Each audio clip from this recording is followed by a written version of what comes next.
Y'all? Daryl J. Bennett here.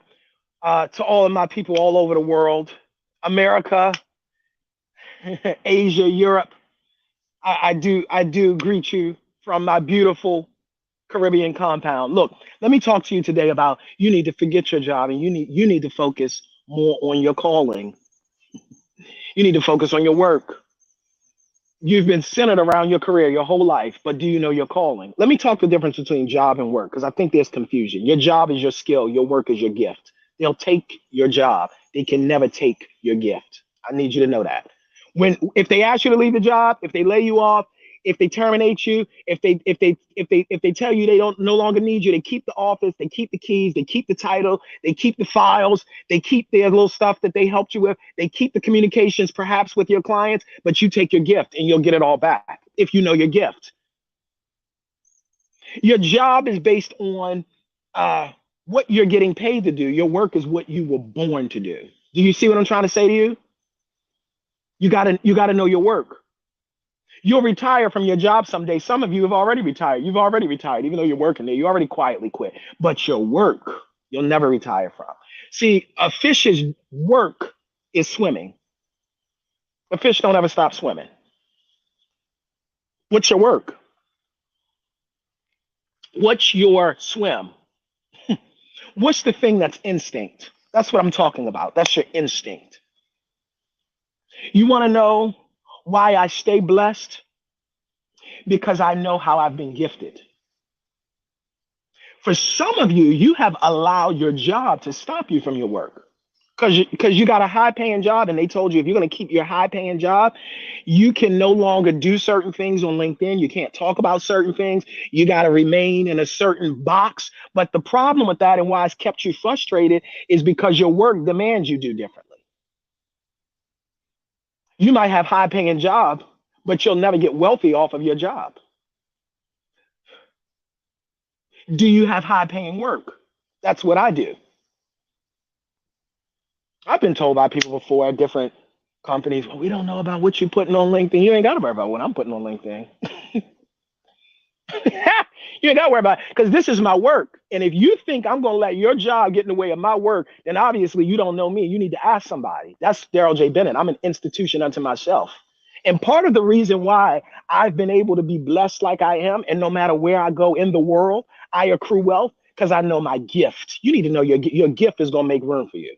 Your skill might not. I'm telling you, it might not. Your skill might become obsolete. They might tell you something you went to school with for 10 years. You might look up and AI has taken the place for your skill. But your work, people, your work will never go out of style.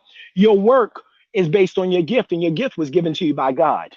Your skill is what you learn. You learned that in some school, and that's nice.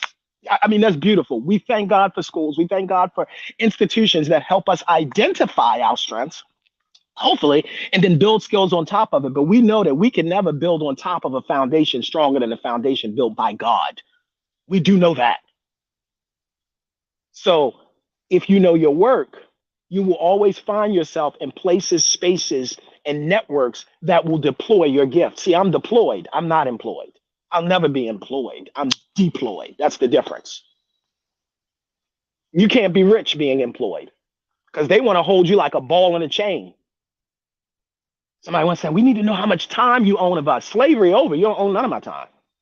Don't say own and Daryl J. Bennett in the same sentence. Ever. You don't own nothing of mine.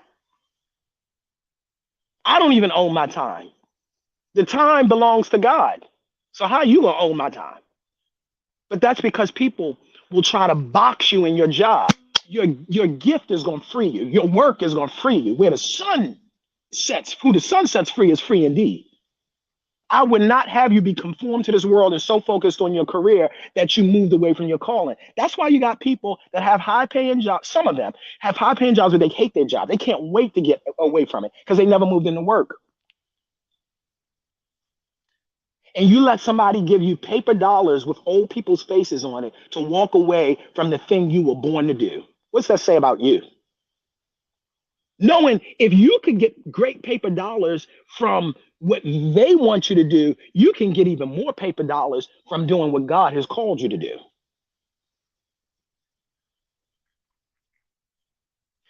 So you might be listening to me, you say, Daryl, you're right. I have only been focused on my career. Yeah, I've heard calling, but I've used them interchangeably. I never really thought about my calling. I mean, yes, I have a little passion project, I have a hobby, but I have not used the thrust, the main thrust of my gifts, my resources, my energies to push forward my life's assignment. I've just mainly been answering my inbox. I've given the best of my life to corporate America without thinking about the God that sent me to corporate America. If that's you, don't judge yourself. A lot of people are there. I want you to reach out to me. I'm going to help you get aligned in your life's purpose. I'm going to help you find what you were called to do. I'm going to help you find your swim. What does the fish do?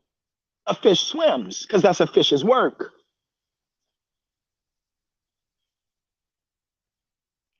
If you've been following me, I mean, if you haven't been following me, you need to go back and follow me.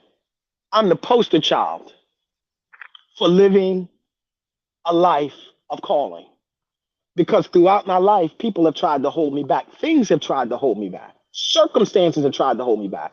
Prison couldn't stop me from living my calling. So you know your job in corporate America won't. Think about that for a second. Think about what I've overcome as Daryl J. Bennett. Think about how I came out of the fire better than what I went in. And if you think after all that I've been through, that I would turn my back on the God that brought me through everything so I could focus more on getting on fixing the concerns in your inbox. Come on now. Now, when your needs for your inbox or at your job align with the calling of God over my life, now we cooking with grease. But unless and until that, oh no, no, no, no, no. And for some of you, your life is a ball of frustration because you're not doing your work. You're not doing your work. You're not doing your work. And life's call only gets louder as you ignore it. It starts as a whisper. It starts as a still small voice. You need to listen to me here. And then it gets louder. And it moves from a voice and it then turns into circumstances. One of the things I immediately recognized when I was an intern at law firms or a summer associate doing law school is how many people were in these corporate law jobs that were spending portions of their salary. I'm not talking about one or two, like the serious portions of their salary, spas and wellness and these mental health things. And I'm thinking if you probably went a different career, you wouldn't have half the stress that you have because you're not really called to be here. You needed to pay off some loans. You need to pay off some loans. So you figure you would do this, but there's a way that seemeth right unto man, but the end thereof, people, is destruction. Their end thereof is mental deprivation. The end thereof is feeling burnt out because you were never supposed to be there. Many are the plans in the heart of a man, but it is the purpose of God that's going to stand. Where are you focused? God's purpose or your plans? What you piece together. Einstein said that you're not going to get out of the problem with the same level of thinking that got you in it. What level of thinking are you on? Careers and jobs and inboxes or calling and work and life assignment. That's why I want you to reach out to me. I'm going to help you get connected with that. I'm going to help you find a piece of you that perhaps you lost so long ago that we've got to go back to uncover it, but we're going to find it because your job's never going to make you successful. In fact, your job is going to make you less successful if it's not aligned with your work. Some of you need to walk smooth off that job. You need to walk smooth off of it. Oh, let me go back to it. I was saying, so it starts small and then it gets louder, and then it starts manifesting as disease. When it really gets loud, it manifests as catastrophic relationship ends. That's why a lot of people, when they have these bad turns in their relationship, divorces and all that, they have bad terms at their job, and then vice versa. Lost the job, then lost the wife. Why is that? A lot of times because their identity is caught in their job and they never really learned their work. So when the person that had the job, because somebody owns your job, somebody owns that job. That's why it's called a job. If I really had time to talk about it, I would give you the history of jobs. It's out of the Industrial Revolution. There's no such thing as a job before the Industrial Revolution. People worked through their gifting. You were a silversmith because you were called to it. It wasn't until after the Industrial Revolution they lured people off their family farm and moved them onto corporate factories. So now you're just working a job, irregardless of what your desires, your dreams, your instincts are. No, just learn this, and you fit right into that mold. And I'm here to tell you that unless and until you answer the call, it's going to get louder and louder. And then it ends in death. It ends in death because that job will end. The only thing that's certain about your job is that one day you won't have one. That's why you can't wait to retire. But if you knew your work, you'd never want to retire. How does a fish retire from swimming? That don't even make sense. No, because this is what a fish does. Can you imagine Daryl J. Bennett? Anybody that's ever known me, can you imagine me without speaking and sharing and inspiring and empowering people? Could you imagine? This is when I say, and I'm not being funny, sometimes your job will hold you back from your work. I have people say, well, you're doing good at this job. It's like a year or so ago, but we see the stuff you're putting on LinkedIn and we don't know about you. You ain't got to finish that statement. You don't have enough money to stop me from talking. You wouldn't tell Barack Obama not to talk. What you talking about? I've been given a world-class voice by the God of all heaven to push people to their next assignment. Who the heck do you think you are to try to tell me not to use it? No, no, no, no, no, no, no. Your job is so low, it doesn't even come. I was going to say my life's assignment, your job, you can't even find your job on the scale. That's why I'm deployed. I want you to be that way. I want you to be able to say, I have many streams. You don't run my life. This is what let me get off after this. My pastor taught me this. My pastor. Yes, my pastor. My pastor said to me about 3 years ago, he said, Daryl, let me tell you something. All this talk about canceling, that's when cancer was big. All this talk about canceling, Daryl, they're not canceling people. They're canceling their bag. That's what he told me. If you figure out how to set your life up where they can't cancel your bag, they can't cancel you. See, part of the problem with your job is that you put all your eggs in one basket. And somebody got up the next morning, they had bad fish the night before, they saw a movie they didn't like, and they decided they were going to get rid of you. Why? Because they didn't like you anyway, probably. You didn't comport with their fit of what the company should be. They were happy for that crisis because they wanted to get rid of you anyway. They blamed it on outward circumstances, but they didn't like you. They didn't like what you stood for. They didn't like what you looked like. They didn't like the fact that people like you were in corporate America anyway. So they were going to find a reason to get rid of you. Listen to me. They were going to find a reason. That's why you need to be focused on your work, because you need to see it coming from a mile away. You need to see it coming from a mile away, that you smile in my face, but I know you're not my kin. You smile in my face, but I know you're looking for any reason to get rid of me legally. So you need to be preparing from the beginning. See, I'm like the Holy Spirit, right? I'm being trained. I'm going to see the end from the beginning. I'm going to see you coming from above, because there's a spirit of discernment that says this person is seeking to, this person has evil intention on you. You got to know it. But when you know your work, you're not moved by what's going on at the job. You're not shaking and shuddering because of reports and stocks and stock drop. That's your stock. My stock goes up because my stock connected to the kingdom. I don't know about your company. Your company is a reflection of you and your mindset and what you're going through. But I'm connected to heaven's stock. Jobs are like buses. Not here where I am in the Caribbean, but in New York. You leave one bus, I've been running after the bus and mags the bus. Oh, I missed the bus. And you cry for every bit of 2 minutes and another bus come right on up and you get on that one. I need you to know your work. Hey, Daryl, what's up? What's up? Shout out. Right on, brother. Thanks. Shout me out. Share this. I want y'all sharing this. We need more people involved with their work. If you're talking to people at your job and you know they're frustrated, you know they're hateful, it's not because they're hateful people. They don't like it there. Imagine, think about this for a second.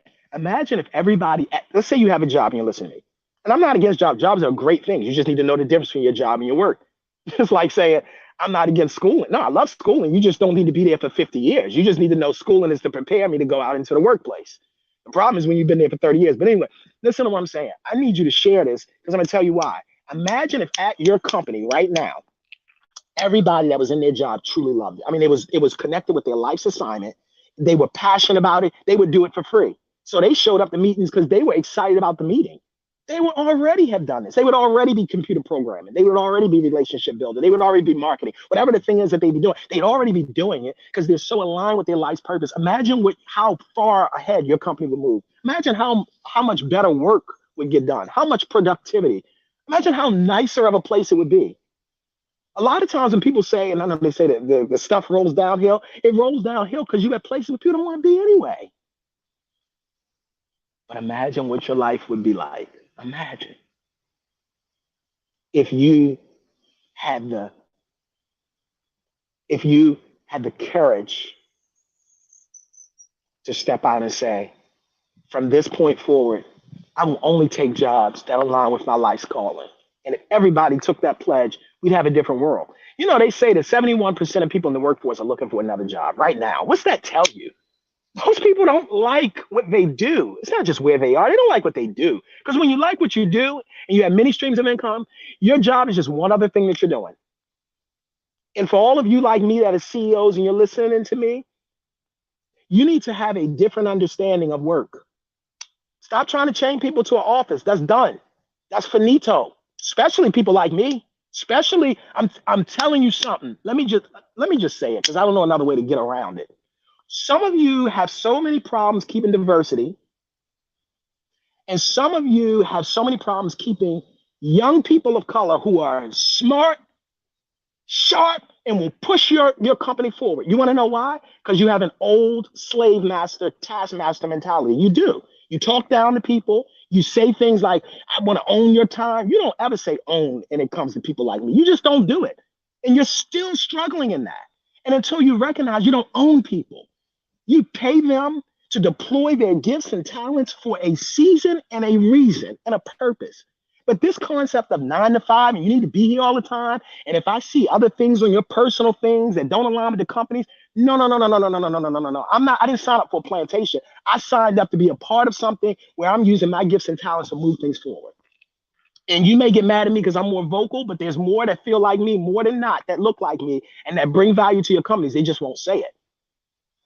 And they'll just move out quickly. They'll take the job, and as they take the job, they're still moving in their networks to find another one. You just rather somebody like me be honest and tell you from the jump, oh yes, if I'm working in a job, I'm always going to submit to whoever it is that is the overseer at that job, but you're not going to be a taskmaster over my life. And if you think your job is going to stop me from moving in my career and in my calling, then I'm gonna have to separate myself from it quickly. And there's a lot more like me. We found we went to school with folks like y'all. That's the truth. I'm gonna just keep it real. Where we had to sit there and listen to professors who some of them looked over their nose and said these little crazy things. You kind of sit there because you knew you had to get the degree, so you had to sit down and shut up. So what, you wanted to say what you wanted to say. Now that you got it, and now that you've walked into your calling, you're not going on working at no job that look like a plantation. And I'm not gonna call any names because I want to be careful. But people that know my backstory, they know what it's about. I've sat in places where I'm like, no, no, no, no, no, no, no. You got this thing messed up. And so I would not have you be lost in the world of jobs when you can be focused on your career, on your calling, and on the assignment of God in your life. So as I go, I want to call out a couple things, a couple takeaways. The first of all is that the only thing that's certain about your job is that one day you won't have one. You need to start thinking more about your calling. You need to start being focused on what is my life assignment. The totality of your life is not in the accumulation of things that you have received. It's in the accumulation of moments that you touch people's lives. How are you touching people's lives? Your job is about your skill. You can talk to your career counselor about your skill. You can talk to your job coach about your skills. I want to talk about what your work is, and that's based on your gifts. What's your gift? That can't be taken from you. That can't be taken from you. See, that's what they don't realize. If they move you out of the job, they can move you out of the job. But part of the reason that your company got built is because it was built on my gift. So you can take off your nose to spite your face, but that's what you're gonna do because you can keep what the gift got you, but I take the gift with me. Do you know your gift? You know your gift. Do you know your gift? If you know your gift, you move in the world with a different level of confidence. If you know your gift, you won't sign up for a plantation. I'm telling you, you won't sign up for a plantation. Because some of us, we know when we sign up for a plantation, we sign it up knowing I'm gonna take this job and I'm gonna leave as soon as I can, because I already know that this is like a plantation.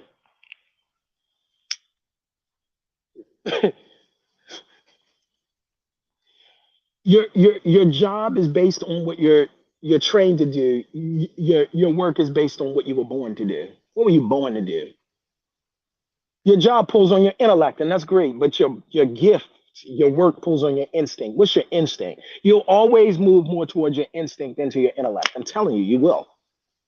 A fish is instinct is to swim. You put a fish near the water and it starts moving its way toward the water. It's instinct.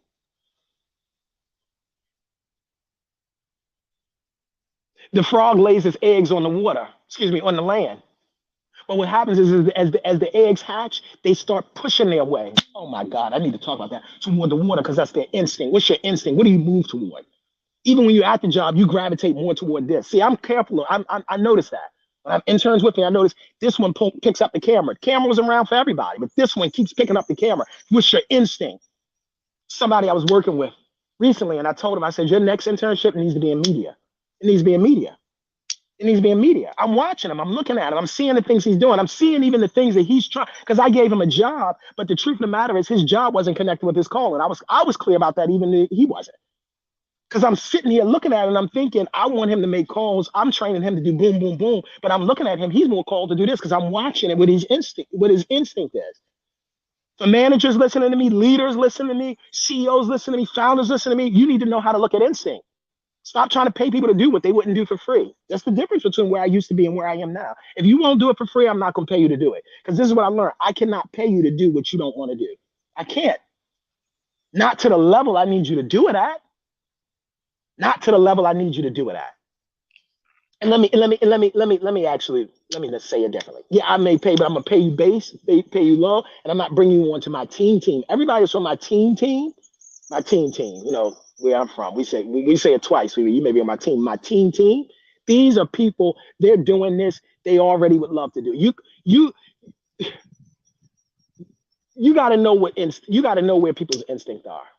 Last thing, if you're listening to me and you say, Daryl, you've been talking to me this whole time. You've been pulling my card.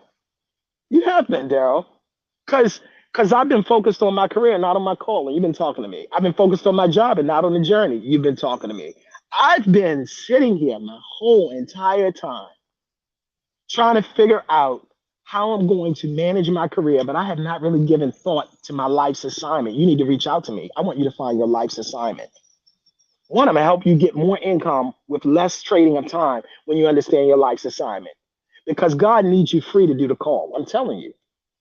He's got to have you free to do the call. God will release you from your job and find another stream of income to replace that so that way you can do your work when you know your work. Because this is my work. My work is to encourage people. I was sent by God to do this. My work is to teach and to train and to transform. This is what I do. This is my instinct. You got to know what your work is. If you know your work, you're never going to be poor. You aren't poor anyway. If you have a gift, which you definitely have, you were born rich. No matter where they put you in the world, you'll be able to pick right back up.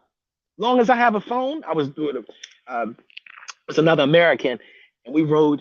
I saw him getting off the plane. Let's just ride here together. You going about 5 minutes down. So we're talking a little bit. How often you come? And we're going back and forth about the type of work we do. And his brother did in the military. He's a contractor now. He said, look, I love it here, but I got to be able to get on and off the island quickly because I get a contract assignment. I got to be able to be back in the States and do what I need to do. He said, what about you? I said, as long as I got a phone and an internet connection, I can do whatever I do all over the world. I can do it in Fiji. I can do it here. I can do it in Europe. I can do it in Africa. I can do it sitting by the beach. I can do it on the top of a mountain. As long as I have a phone and reception and I can reach the world, this is what I do. He said, yeah, that's pretty neat. Yeah, because I know my work. You see what I'm saying? See, when you're focused on your job, it's all about where they've deployed or where they've employed you. When you know about your work, you've been deployed. I'm deployed. You know what deployment is for those of you that know deployment. When you deploy, you're out. You're out. You're out. And if you listen to me and you say, Daryl, I want a life of freedom and abundance. When I say freedom and abundance and prosperity, some of you might be listening to me and you might have more paper dollars in your bank account. But I'm going to tell you something. You're not living with the level of abundance and freedom and prosperity that I am. And I'll tell you why. For some of you, even though you might have more paper dollars, because you're not living in calling. You're not living getting up each day excited. In fact, you're dreading going to where you're going. That's not freedom and abundance. What paper dollars can be given to you to live a life of stress? It's taking years off your life. Y'all need to read my book, Come Back Swinging. The first thing I noticed in that dark place was that, oh my gosh, everybody losing their hair because everybody was stressed out. You're stressed. You're biting off people's heads. I knew I knew my shift was coming because I saw as things were turning and turning and turning and turning. I'm going to say this. As things were turning in the economy, and I made a comment, I started noticing people at the company starting to be a little snippy with one another. And that's when I realized, oh, yeah, the shift is coming for me.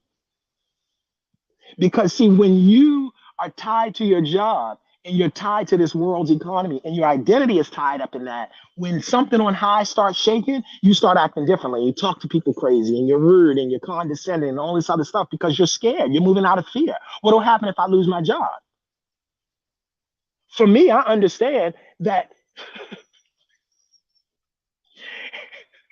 my work is always going to keep me prosperous.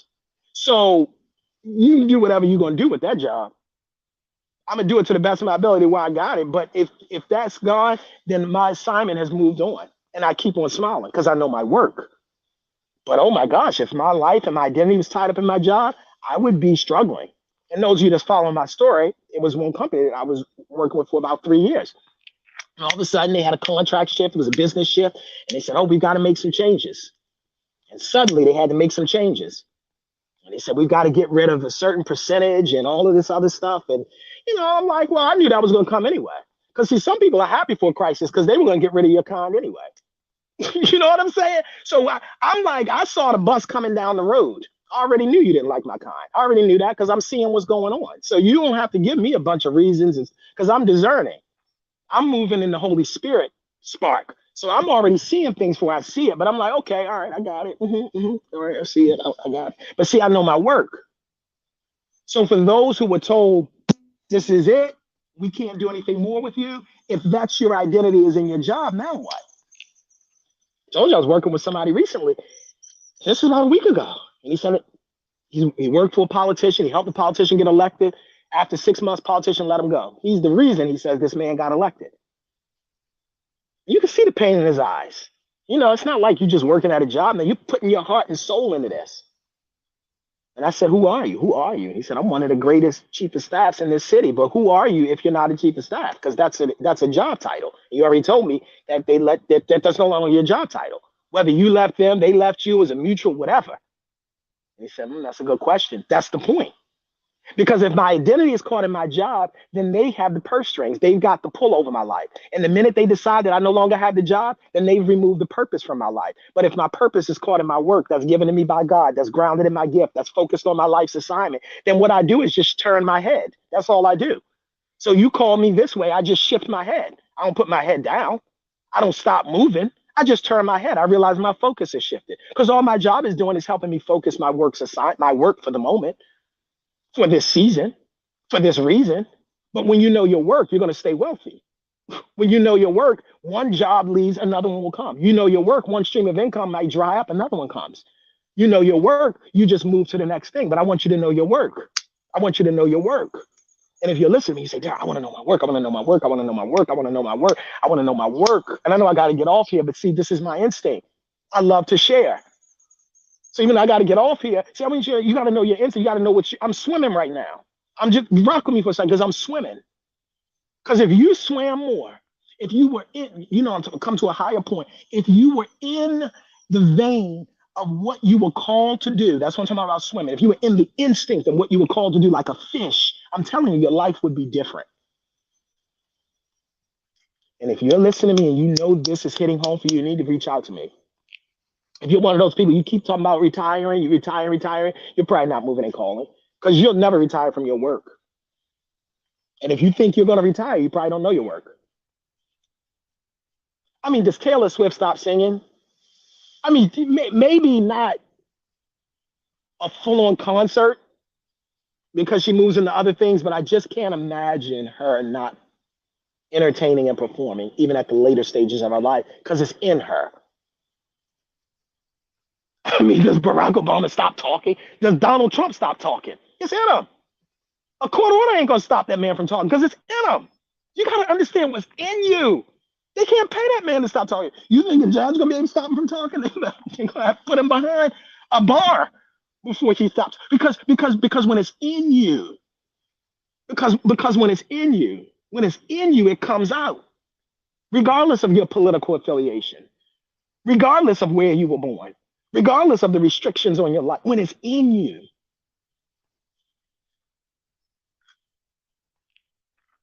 And as much as I talk about God, and as much as I talk about the Holy Spirit, and as much as I lead with my faith, my story would not be possible if I did not have the practical wisdom to seek out the God given talents that He put in my heart and develop them. This isn't just about reading the Bible, saying the scripture, and then going on about life and hoping something drops out of the sky. No. It is the fact that I truly believe at a young age that my gift would make room for me. That's written. That's written. My gift would make room for me. So I focused on what is my gift. And when I found my strengths, then I began to focus on skills that built that. That's my biggest struggle, my biggest problem with the educational system. We teach people skills that don't align with their strengths. In fact, we tell the student when they come in, sit down, shut up, learn the curriculum. We need to be telling the teacher, sit down, shut up, and learn the student. Learn the student, learn about what their instincts are, learn about their gifts and talents, and then teach them skills. Stop teaching people skills that don't align with their strengths, with their passions, with their life's assignment. You're trying to teach people to run who are swimmers. You're trying to teach people to swim who are flyers. You got to know what people's instinct is. Let me get off because I got some stuff to do and I want to jump in the ocean and do some swimming. But I want you to know something. As long as you are focused on your job over your calling, you're going to continue to find yourself in struggle. But if you have the courage to look up and say, I want to know my life's assignment, and you're wondering how to get started, reach out to me. Now I'm gonna be doing a series. I'm gonna be doing a lot more of this. I'll probably get back on here later tonight when we're out on the water. But I'm gonna walk you through how to find your gift. You need to know how to do it. This is important for me I want to help you do it because I would that more people understood their life's assignment. I really would. I really would. It's gonna give you more confidence, it's gonna give you more love for each other. It's going to give you more power. It's going to give you more possibilities. It's going to give you more opportunities. It's going to give you more outcomes. It's going to give you more understanding to know that you're bigger than what you thought you were. It's going to give you a new perspective. It's going to give you a new paradigm. It's going to help you tap into your creative influences. It's going to help you be more innovative. It's going to help you be a disruptor. You're supposed to be a disruptor. You're not supposed to just come here and just stay in your place. Nobody ever changed the world staying in their place. That's your work. Your job tells you to stay in your place. Your job tells you not to make waves. Your job tells you this is the protocol and the procedure and the process. And you sit down and you shut up and you do it and you do nothing more. Your job has a hierarchy. Your work is not any of that stuff. Your work is connected to your life's assignment. Your work is where your wealth is. Your work is where your power is. Your work is where your confidence is. Your work is where your destiny is. Your work is what's going to lift your family out of what you're going through. That's your work, not your job. That's why I'm so passionate about your work. And if you're interested in knowing more about your work, you need to call me. You need to reach out to me. You need to DM me. You need to TikTok me. You need to Instagram me. I'm telling you, you need to get on YouTube and you need to send me a message. You need to email me. You need to go to www.darrellbennett.com. I'm going to walk you through it. It's not going to be free, but it's already cost you because you've worked for so many other people. When are you going to build your own dreams and not theirs? When are you going to do what you've been called to do? When are you going to live the life of freedom and abundance that's in your heart? You keep complaining about people who you feel like made money off your back. They couldn't make money off your back if you didn't allow them. Slavery over. You can only sign up for the plantation if you signed up and you stayed there. So isn't it time that you build your own calling? Isn't it time that because that's what they're doing. I ain't mad at nobody for how they make their money if it's done legally. You'll never hear me say, well, the CEO makes 40 times what? Yeah, because the CEO probably created it. The CEO is working at another level of authority and energy and innovation. I would that you would have that same level of authority. They make business decisions at their job. You need to make business decisions in your life and say, I'm not going to take on that assignment because that does not concur and that does not align with my life's work. When will you say that? When will you set a boundary? Warren Buffett said that becoming wealthy isn't about yes, yes, yes. It's not allowed to say no, no, no. I want you to know your work and I want you to reach out to me. Darrell J. Bennett here. Peace.